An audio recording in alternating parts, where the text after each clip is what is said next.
All right, Joe, thank you.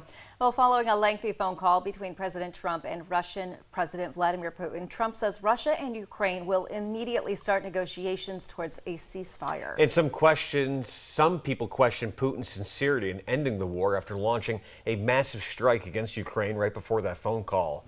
Our Washington correspondent Rachel Knapp is live in D.C. tonight. Rachel, what's on the negotiating table right now? Well, good evening, Nick and Renata. So we know that Russia just wants to annex some parts of Ukraine, especially those territories that they've already occupied right now during this war. But if you speak to any Ukrainian and you hear from their president, Vladimir Zelensky, that is a hard no. They do not want to give up any parts of their land. Now, we spoke with Congressman Nick Langworthy about this war. He says that it must come to a ceasefire because there's been so much loss of life. Just a day before President Donald Trump and Russian President Vladimir Putin had a 2-hour-long phone call, Russia launched more than 100 drones into Ukraine. The president has been urging for a ceasefire between Russia and Ukraine. After that phone call, the president shares that Russia and Ukraine will immediately start negotiations towards a ceasefire.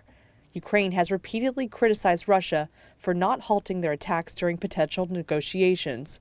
The president was asked how serious could Putin be in wanting peace if he continues attacking Ukraine. Well, he's in a war, you know. I mean, nobody said don't. They're fighting, they're attacking each other, and people are dying all the time. He's in a war. He's fighting a war. Nobody said he was going to stop. I think, is it terrible? Yeah, it's terrible. I think it's terrible. Ukraine's President Volodymyr Zelensky shared on social media he's been in contact with several European leaders following the president's call, and that there is no doubt that the war must end at the negotiating table.